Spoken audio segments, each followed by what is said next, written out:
मई 1996 में कई commercial expeditions mount Everest के बेस कैंप पर चोटी सर करने की तैयारी कर रहे थे। रॉब हॉल, जिसने कमर्शियल एवरेस्ट मिशंस को मकबूल बनाया, एडवेंचर कंसल्टेंट की क़यादत कर रहा था, जबकि उसकी खरीफ टीम माउंटेन मैडनेस के लिए स्कॉट फिशर चीफ गाइड था। रॉब के क्लाइंट्स में बेक वेथर्स, एक तजुर्बाकार क्लाइंबर, डग हैंसन, एक साबिका पोस्टमैन जो अपने ख्वाब की तकमील कर रहा था, और यासुको नाम्बा, एक तजुर्बाकार क्लाइंबर शामिल थे जो अपनी आखिरी 7 चोटियों की मुहिम मुकम्मल करने की उम्मीद रखती थी। साथ ही आउटसाइड मैगजीन का सहाफ़ी जॉन क्रेकर भी था। हेलन मिल्टन रॉब के बेस कैंप की मैनेजर थी। एक महीना पहले न्यूजीलैंड में रॉब अपनी हामिला बीवी जेन से अलविदा कहता है और वादा करता है कि वो बच्चे की पैदाइश के वक्त घर पहुंच जाएगा। बेस कैंप में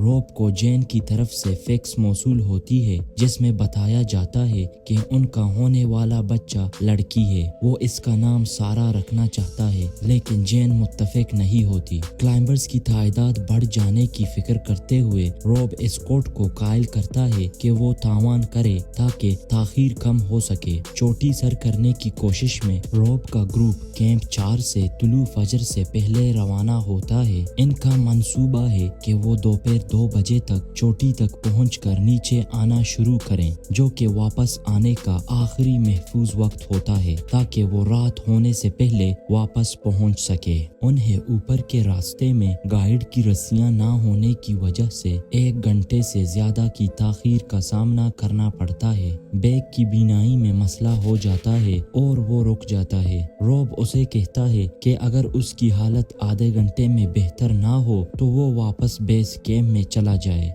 स्कॉट दूसरे क्लाइंबर्स की मदद करने के लिए कैंप वापस भागता है, लेकिन दोबारा चढ़ने का इरादा रखता है। रॉब उसे खबरदार करता है कि वो ज्यादा मुशक्कत ना करे। रॉब वक्त पर चोटी तक पहुंचता है और दीगर क्लाइंबर्स के साथ शामिल होता है, जिनमें यासुको भी शामिल है, जो खुशी से अपना जापानी झंडा गाड़ देती है। नीचे उतरते हुए रॉब को डग मिलता है, जो हिलेरी स्टेप के ऊपर जद्दोजहद कर रहा है। रॉब उसे वापस जाने का हुक्म देता है, लेकिन डग कहता है कि उसे दोबारा मौका नहीं मिलेगा और वो आगे बढ़ने पर इसरार करता है। रॉब हिचकिचाते हुए राजी हो जाता है और दोनों 2 घंटे बाद चोटी तक पहुंचते हैं, जो कि महफूज वापसी के वक्त से काफी बाद होता है। डग थकावट और ऊंचाई की बीमारी से मुतासिर होता है। इस वक्त स्कॉट भी उनके साथ होता है, जो थकावट और हाई अल्टीट्यूड पुल्मोनरी एडेमा की वजह से शदीद बीमार होता है। रॉब जब डग की मदद कर रहा होता है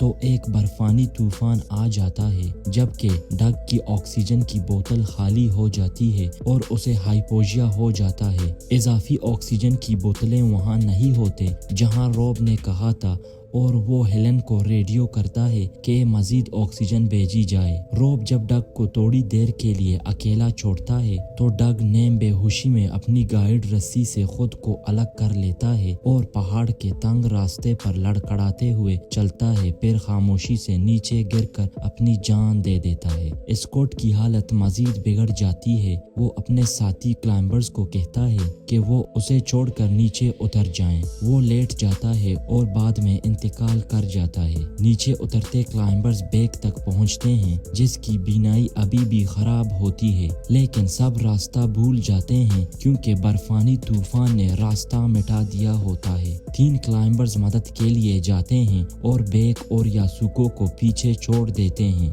गाइड एंडी हैरिस रॉब तक इजाफी ऑक्सीजन के साथ पहुंचता है, लेकिन बोतल का मुंह बंद होता है। दोनों तूफान में एक दूसरे के साथ सिमट कर बैठ जाते हैं। जब रॉब सो जाता है तो एंडी को वहम होने लगता है और वो अपनी ऊपरी तह की कपड़े उतारकर अपनी मौत की तरफ फिसलता हुआ चला जाता है। सुबह के वक्त रॉब हेलन को रेडियो करता है कि डग और एंडी जा चुके हैं और इसके हाथ और पांव जम चुके हैं। हेलन जेन को फोन करती है इस उम्मीद में कि रॉब इसकी आवाज सुनकर जवाब देगा। जेन रॉब से कहती है कि उसे हरकत करनी होगी। रॉब उसे जवाब देता है कि उसे सर्दी लग रही है, लेकिन वो आरामदा है और इससे कहता है कि उनकी बेटी का नाम सारा रखे। कुछ देर बाद वो इंतकाल कर जाता है। वापस आने वाले क्लाइंबर्स कैंप को बताते हैं कि बेक और यासुको फंसे हुए हैं, लेकिन मौसम उन्हें बचाने के लिए बहुत खतरनाक होता है। हेलन बेक की बीवी पीच को फोन करती है और उसे सूरत हाल से आगाह करती है। सुबह के वक्त बेक मौजूदाना तौर पर होश में आता है, देखता है कि यासुको मर चुकी है और शदीद फ्रस्ट बाइट का शिकार होकर लड़खड़ाते हुए अकेले कैंप की तरफ वापस आता है। पीच अमेरिकी सिफारत खाने को फोन करती है और एक हेलीकॉप्टर रेस्क्यू का इंतजाम करती है।